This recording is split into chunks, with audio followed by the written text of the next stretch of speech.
Good morning Italy, buongiorno Italia, witajcie na kanale Good Morning Italy. Dzień dobry Italia. Kto jest pierwszy raz, to od razu zapraszam do subskrybowania. Tu się dużo dzieje.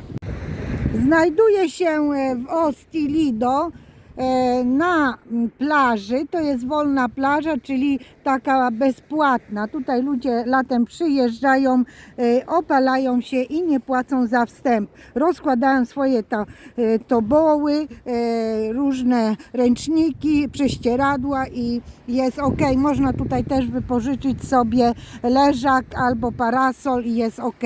A tam dalej są plaże płatne. Ja przejdę się z Wami wzdłuż tej plaży aż do mola. Mam nadzieję, że w tym czasie mąż nie będzie dzwonił i mi nie będzie przeszkadzał, bo mnie tak wysadził tutaj, on gdzieś pojechał kupić pizzę, a ja postanowiłam się przejść i nagrać Wam tego vloga. Ale nie mogę wyłączać telefonu, czyli nie chcę włączać trybu samolotowego, no bo on wtedy się do mnie nie dodzwoni, nie będzie wiedział, gdzie ja się znajduję. Rozumiecie, o co chodzi? O, taka jest pogoda 28 marca 2026. Tak jak Wam powiedziałam, znajduję się przy Morzu Tireńskim na plaży. Wieje silny wiatr i ja mam tą czapkę, bo mnie ostatnio gardło boli. Będę szła w stronę mola z tego względu, że na moją twarz będzie świecić słoneczko, więc może sobie trochę twarz opalę i będę z Wami rozmawiać. Zostań do końca, bo opowiem Ci o ciekawych rzeczach.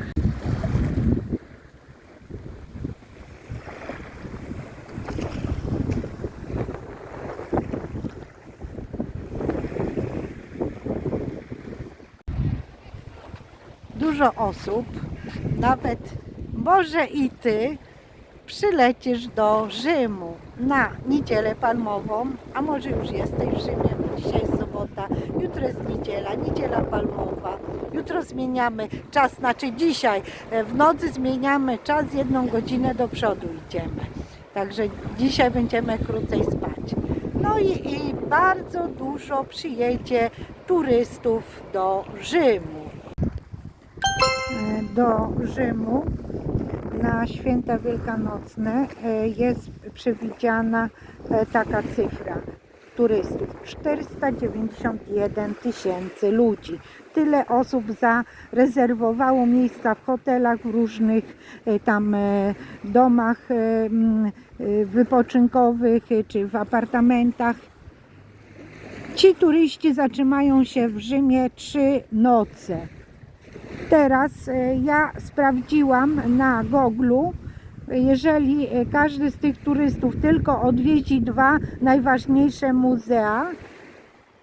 Jakie najważniejsze? Muzeum Watykańskie, które kosztuje 34 euro bilet wejściowy, i Koloseum razem z Forum Romano Palatino, to jest jeden cały bilet i zwiedzasz te 3 rzeczy i ten bilet kosztuje 18 euro, więc jeżeli wszystkie te osoby tylko pójdą i odwiedzą te miejsca, a odwiedzają, bo to są najważniejsze miejsca w Rzymie, Muzeum Watykańskie, które jest przecudowne i nie ma turysty, który nie odwiedził, to wydadzą 25 milionów przeszło euro. Teraz możecie sobie policzyć, że przewidywana ilość pieniędzy wydawana przez turystę na każdy dzień, na różne picia, muzea i jedzenia, to jest 131 euro każdego dnia, więc teraz możecie sobie policzyć, jaka jest, ile pieniędzy zostawia turysta. Jeżeli turysta wyda, ile tam było, 34 plus 18 to jest 52 euro na zabytki, pozostałe pieniądze zostawia dla miasta, czy tam sobie picie kupi, czy idzie do restauracji i tak dalej, i przez te 3 dni to są kolosalne pieniądze. Miasto po prostu żyje z turystyki. z turystyki. Słuchajcie, ja sobie teraz policzyłam, ile pieniędzy zostawią turyści dla miasta, odliczając od 131 euro, 52 euro na te dwa zabytki, czyli 491 tysięcy przez 52 euro turyści zostawią w Rzymie na te dwa zabytki 25 milionów euro. Przeszło 25 milionów. No, chciałam Wam tylko tak uzmysłowić i powiedzieć, jakie tutaj są koszty, jakie mają właśnie miasto z turystów dochody. W ciągu roku jest trochę inaczej, bo takie boom to jest największe na Wielkanoc. Najwięcej ludzi na Wielkanoc przylatuje do Rzymu, bo to jest najlepsza pora do zwiedzania. Nie jest gorąco, jest słonecznie, można sobie pospacerować wzdłuż morza. Ja mówię tylko o mieście Rzymie, nie mówię o całych Włoszech. A Rzym to jest kolebką chrześcijaństwa, tutaj jest papież i dlatego jest to jedno z najbardziej odwiedzanych miast na świecie. Ja nie mówię w Europie czy tutaj we Włoszech. To jest, nie wiem na której pozycji znajduje się Rzym, ale normalnie full. Ja przez wiele lat mieszkałam na takiej fajnej dzielnicy Quartiere Africano.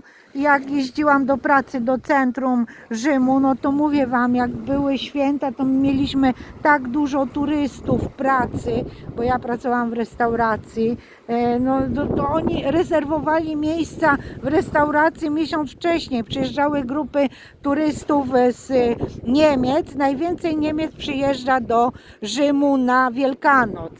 Niemcy się lubują w Rzymie, lubują się w jedzeniu rzymskim, w jedzeniu na Wielkanoc. W restauracjach na Wielkanoc robią wspaniałe, zapiekane jagnięcia z ziemniaczkami, robią dania takie z karczochami. No mówię Wam, jest przepysznie.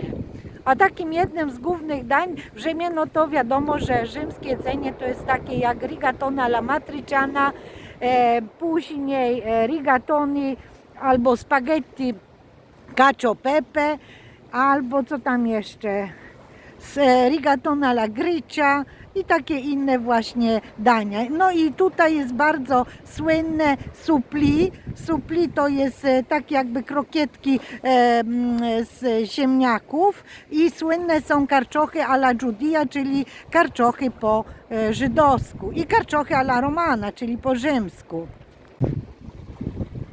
O, trochę się uspokoił wiatr i nie wiem, jak mnie słychać. Nie mam mikrofonu. Jeżeli ktoś chce wesprzeć mój kanał i pomóc mi zebrać pieniądze na zakup dobrego mikrofonu, który będzie wyciszał szumy, to będzie mi bardzo miło. Nie mam żadnych sponsorów, więc Ty, widzu, jeżeli możesz wpłacić jakąkolwiek sumę, to będzie dla mnie bardzo miło i wsparcie dla kanału. Także obok subskrypcji masz wspieranie kanału, możesz tam kliknąć, ewentualnie możesz wpłacić jakąś sumę na moje konto, wpisując darowizna. Podczas zimy tutaj jest wszystko zagrodzone, żeby piach nie dochodził do tych ośrodków czasowych, ale już teraz, miesiąc kwiecień, to będzie najintensywny miesiąc prac w tych ośrodkach wypoczynkowych. Te ośrodki wypoczynkowe, które są wybudowane tutaj przy morzu, to się nazywają po włosku stabilimento. Uno stabilimento, due stabilimenti. I każdy ma tutaj właśnie swoją część, płaci jakieś tam podatki i tutaj rozkładają właśnie parasole, łóżka i tak dalej. Na każdym takim stabilimento, czyli na takim ośrodku mamy po prostu toalety, prysznice, ubikacje, pomoc, jakaś tam pielęgniarki, są restauracje w środku, restauracja, bar, można sobie coś kupić do zjedzenia, naprawdę jest bardzo fajnie. przewrócę się z powrotem, nie będę dochodzić do mola, tak jak myślałam, bo mój mąż powiedział, że przyjechał i tutaj gdzieś na mnie czeka, gdzieś tam koło baru, gdzie wypiliśmy wcześniej cappuccino, więc ja już tam nie będę szła. Jaki jest problem? Jest taki problem, że jak wychodzi piękne słoneczko u nas w Ostii i w Rzymie, to wszyscy Rzymianini przyjeżdżają nad morze spacerować i wzdłuż naszej drogi Via Lungomare Toscanelli są parkingi, ale wszystkie są zajęte i przy molu jest najwięcej ludzi, bo tam niedaleko są fajne bary, czyli kawiarenki. Parę dni temu było morze wzburzone, zobaczcie jakie fajne muszeleczki można sobie znaleźć, ale ja nie będę zbierać muszelek.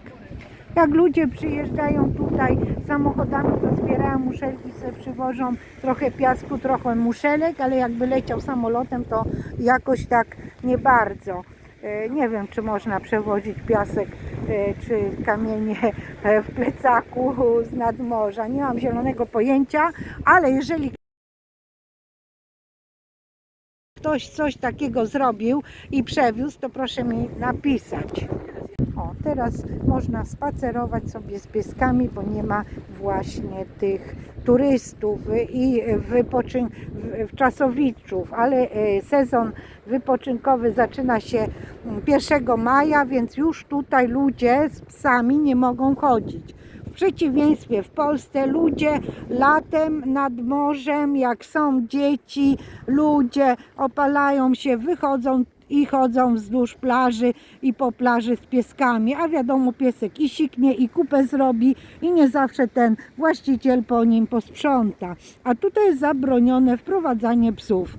Napiszcie mi też w komentarzu, czy w Polsce na plażach latem jest zabronione prowadzenie psów i innych zwierząt. Jestem bardzo ciekawa. Nowym widzom powiem, że ja mieszkam we Włoszech.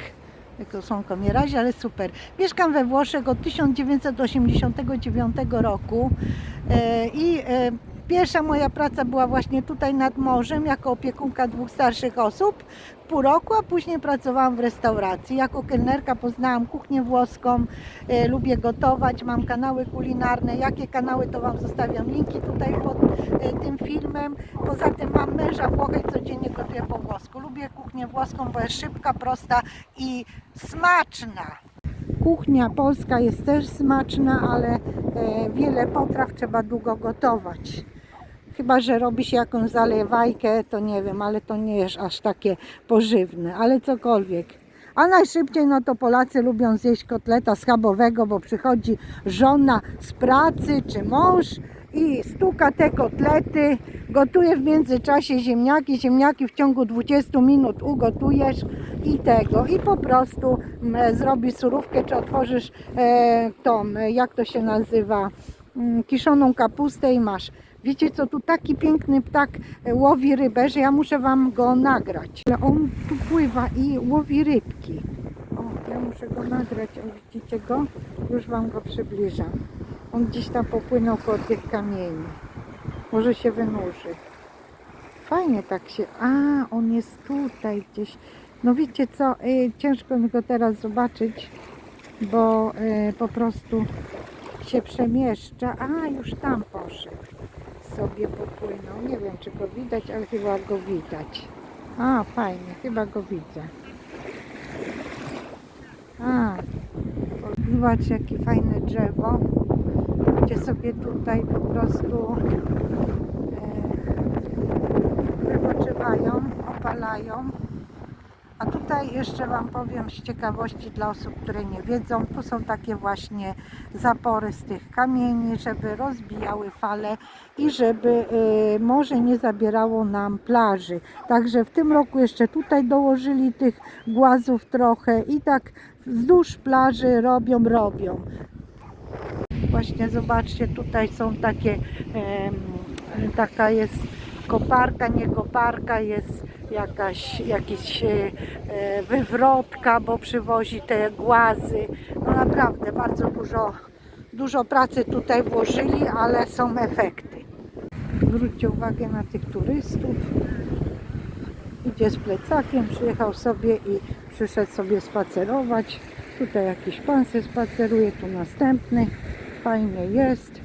Plecak ma, buty ściągnął i sobie masuje nogi spacerując tak. Ok.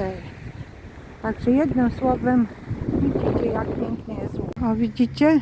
Takie różne drzewa, które woda przyniesie, bo była burza czy gdzieś. Oni to zbierają i składają na jakieś miejsce, bo muszą wyczyścić plażę dla ludzi.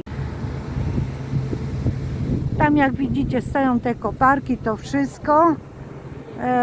Tutaj mamy to miejsce plaży wolnej. Zobaczcie, latem to jest ładnie, ale teraz to takie, no wiadomo, jest po zimie. Teraz ja się z wami przejdę tam i tamtędy wyjdę. Tam właśnie też taka jest mała oaza, trochę zieleni, fajnie. Tutaj też mamy prysznice na tej wolnej plaży, czyli jeżeli ktoś się wykąpie, to może opukać się normalną wodą spod prysznica i położyć się na plaży. Wyschnie, posmaruje się kremem przeciwsłonecznym i się opala. W przeciwieństwie do Polski, na plażach nie ma w ogóle prysznicy. Już nie mówiąc takich kraników, jak się wychodzi, żeby nogi opukać z piasku. A tutaj mamy przy wyjściu też kraniki, takie z wodą. Opukamy sobie stopy i zakładamy nasze klapki i wychodzimy. O, i teraz taki mamy deptak. Za każdym razem jak jestem tutaj, to wam to pokazuję. Ludzie tutaj mogą jeździć rowerami, a nie spacerować, ale widzę, że jakiś dziadek z wnukiem spaceruje i droga dla rowerzystów bardzo długa. Pięknie tutaj jest, nawet i dzisiaj jest pięknie, pomimo że jest taki wiatr. A ta droga, czyli ulica, nazywa się po włosku ulica Via, nazywa się Via Lungo Mare Toscanelli. Jest też bardzo długa. O, grazie. Grazie, pani się zatrzymała, jest ok. Słuchajcie, no dobra, ale wiatr. Stanęłam tutaj z boku, nie wiem czy dobrze słychać. Dziękuję za oglądalność, za subskrypcję, za lajkowanie. Widzimy się na jakimś innym filmie. Pa, pa, pa.